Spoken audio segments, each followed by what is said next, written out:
Yo, what's going on, guys? Sekapoko here, bringing you another One Piece Treasure Cruise video. Really quickly, we're going to be going over the brand new Sugafest that's going to be coming out to the global version for the 3rd year anniversary on should you pull or not pull and all the stuff there. But, you know, of course, everybody's pulling. And basically, it's where are you going to pull? How are you going to put your gems in? And I'm going to be going over how you should allocate your gems, what the focus of your gem should be, where the focus of your pull should be, and etc. Just so that you can get my full thought and process on the entire Sugafest. And we're going to go over the Sugafest details in general as well. So, guys, without further ado, let's go ahead and jump right into it.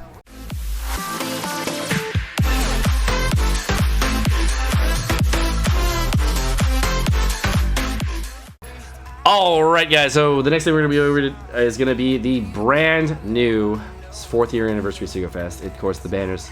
The banners look way better than they did for Global NE. I'm not for Global NE than they did for JP NE. I'm not gonna lie, they look pretty sick.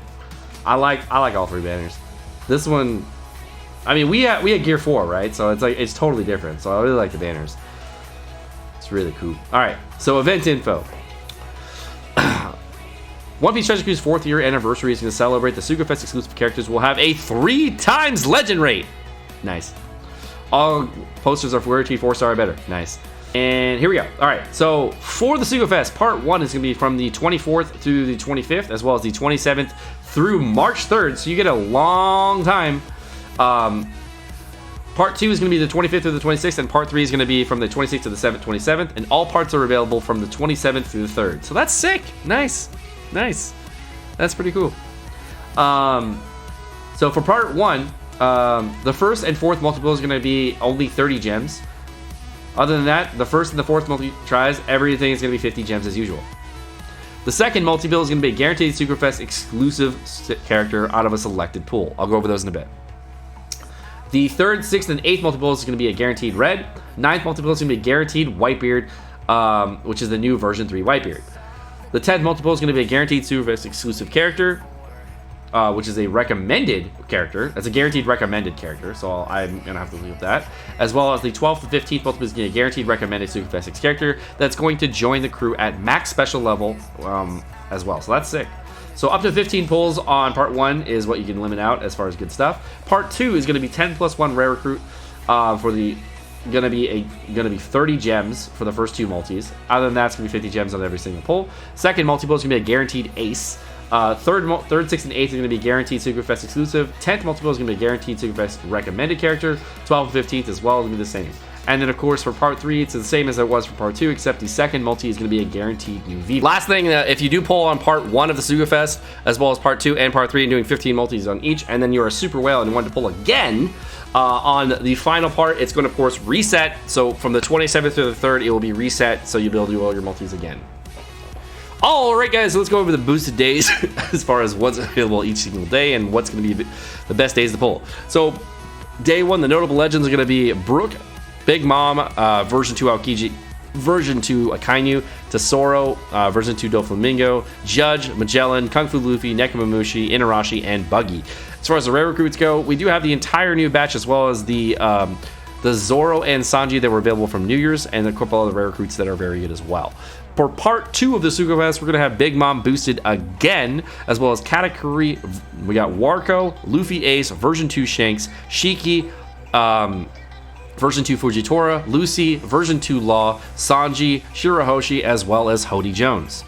For the boosted rare recruits, of course, we have the entire new batch, and there's not going to be any special characters going to be boosted that day, except for some units from the Warko backs, like the new Mihawk, Boa, and Kizaru are going to be boosted. So that part is really nice, and you're also going to get the new Strawberry boosted on that day. So if you are looking for that batch in particular, I definitely recommend pulling that day for if you are looking to pull the Warko batch. That is why many of us are telling you, hey, hold off on pulling on the Warko Sugafest, because you may be able to pull them on a separate banner, and of course, here you are, of course, able to pull them. So a very good time to pull on part 2.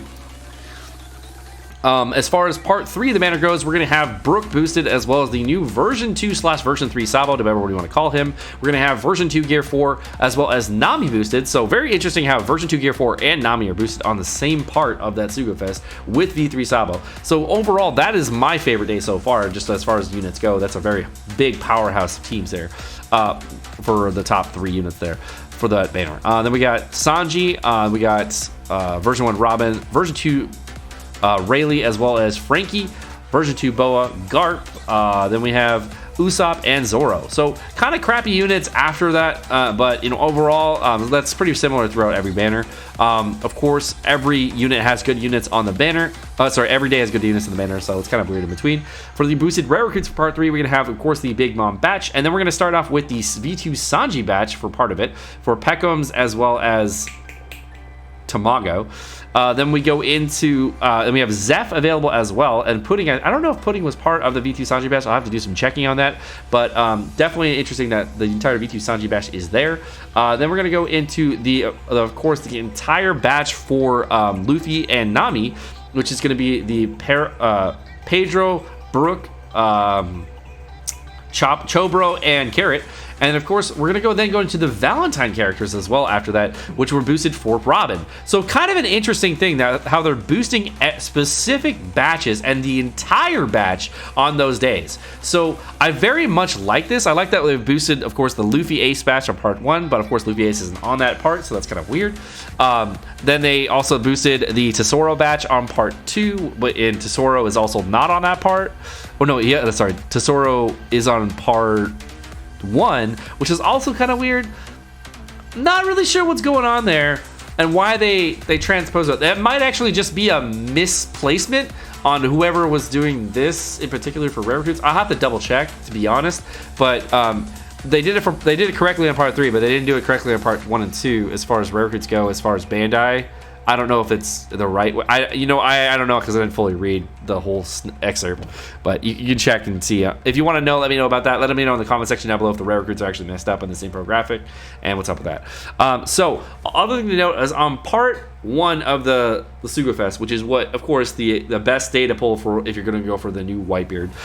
You're going to get one unit from a select pool of legends, which is going to be a pool of 12 legends, which is going to be Brook, as well as Big Mom, Corazon, and then a bunch of shitty legends. I mean, V1 Sanji is arguably the best legend out of all of those, because V1 Sanji does get a lot better when he does get his 6+ and does a ton of damage later on, and does have that nice chain boosting ability later. So if you do want that, he is a very good character later on, as far as the captain goes. And Corazon, of course, is a very good character now that with the 6+, but everybody else on that banner is probably doo-doo.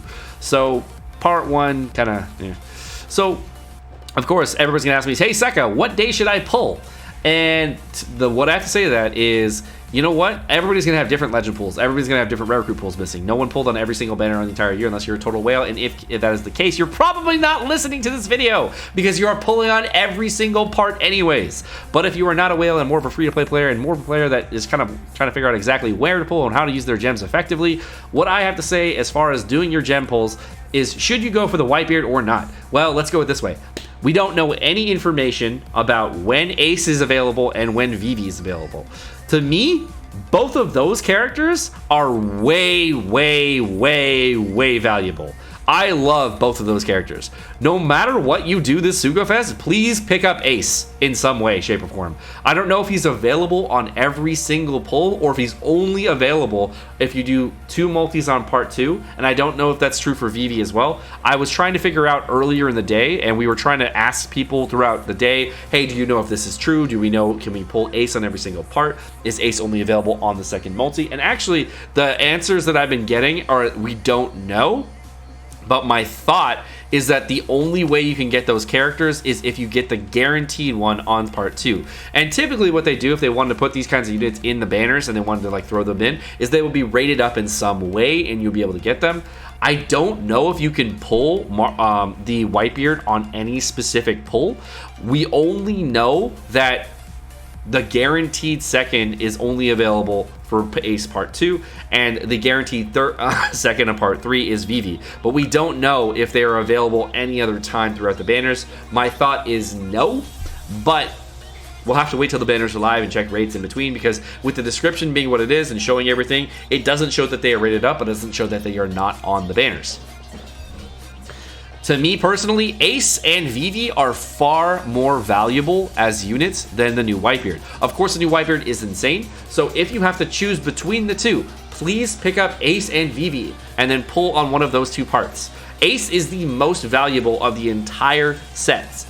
Ace is a hugely amazing character, so part 2 if you have to only pull on part 1, part 2 is a great time to pull for at least 2 multis. But if you are trying to struggle with, should I do 9 multis on part 1 and then I can't do multis on part 2? You know what? I personally would much rather have Ace in my box and go hard on like an A and VV on my box than get the Whitebeard. Because Whitebeard, you could pull in another banner. You could pull him later. But if you can't pull Ace or VV any other time, they are really good. They're really good. Plus, they're probably going to be TM boosters and high-level TM boosters at that for the next treasure mode. So I would go for that. Honestly, Whitebeard, guaranteed on part 1, super amazing. Whitebeard does have a lot of problems in his kit that are shored up by Ace and VV. So if you're able to get Whitebeard, but you're not able to get Ace and VV because you don't have enough gems for all 3, for pulling 9 on part 1, 2 on part 2, and 2 on part 3, I would just stick with Ace and VV, to be honest. That's what I would do, and I would probably try to set your gems on part 2 because of that. Now, if you're limited to, like, say 6 multis or 7 multis or 8 multis, and you can't even get Whitebeard in the first place, well, you probably should pull on part 1, part 2, and part 3. That just makes sense. 3 multis, 2 multis, 3 multis day 1, or 2 multis day 1, whatever you can do. The 2 multis on day 2, or 2 or 3 if you want to get the extra for the guaranteed legend, and then do the last 2 on the final day. That just makes sense. If you can only do 8 anyways, you just do 3, 3, and 2. This makes sense. There's no reason to go all in one day. That's what I would do. If you're going down to 7 multis and you don't have that many gems and you're really like struggling on every single thing, getting the discount gems on every single day is also very valuable. So that allows you to get more pulls in and get your like a lot more legend chances. So that would be a very valuable thing. Spreading out your pulls, by the way, much more valuable than actually pulling hard on one day for the Sugafest, in my opinion, unless you're able to go hard on one day and spread out your pulls. Then in that case, of course, do that. Go hard on one day and then spread out the pulls between. Don't try to do an even amount of pulls every single day. But if you're going to do like 6, 6, and 6 if you're hardcore pulling, I would recommend that hard on one day and then small on the other 2 days. All right, guys, so the TLDR, of course.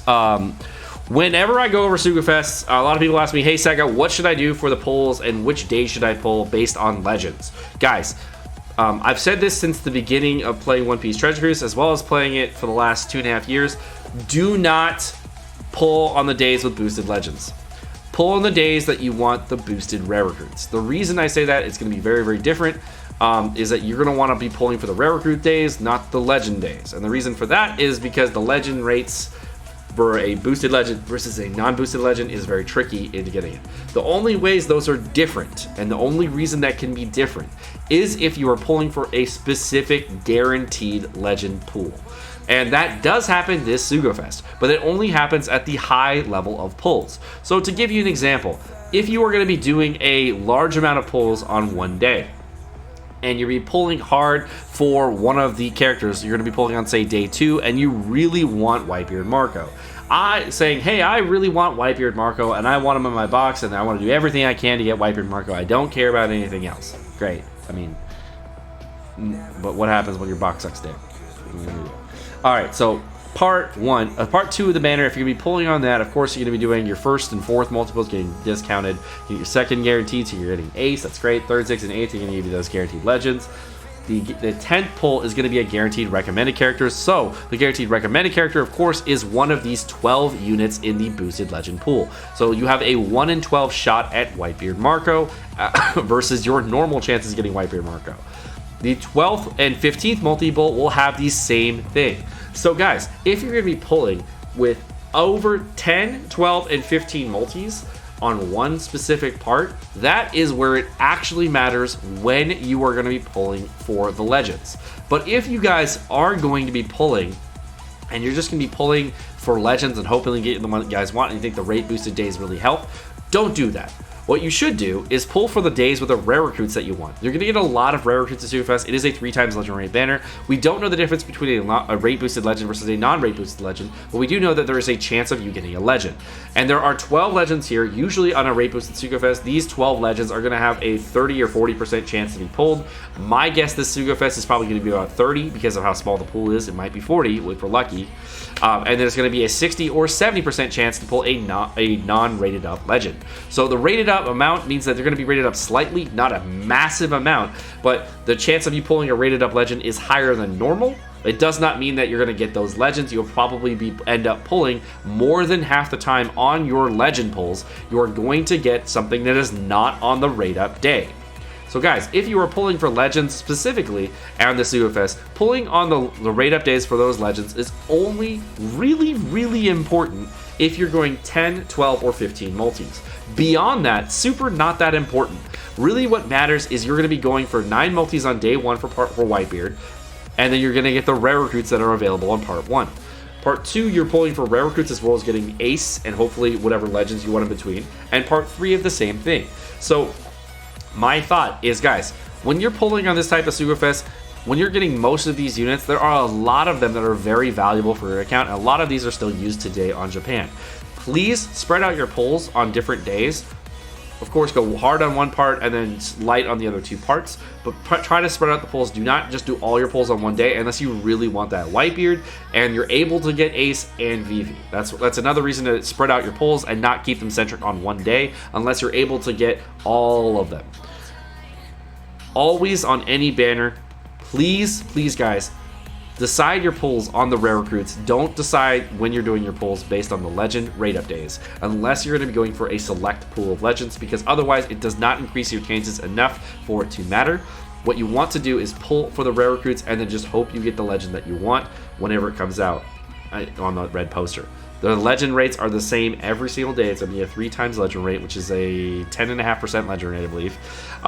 And that is a very good thing. So with that 10.5% res rate, if you get 1 legend per multi that you're going to be doing in addition to your guaranteed legends along the way, that legend that you get has a 50% or more chance, probably. This is what typically happens on Sugafest, not guaranteed known information yet, but typically it has a 50% or more chance to be a non-rate up legend. So please guys, when doing your pulls, structure them around rare recruits, not around legends. Alright guys, well that's going to do it here for the video. My name is Sekapoko. Thank you so much for watching. I hope you guys enjoyed this video. Again, if of course you did, like and subscribe, all the fun stuff. And of course, if you guys have different thoughts and opinions on the Sugafest, or you want to tell me exactly how you're going to structure your pulls, and you think there's a better way or there's a different way, just go ahead and share it in the comment section down below. Otherwise, I will see you in the next video. Peace.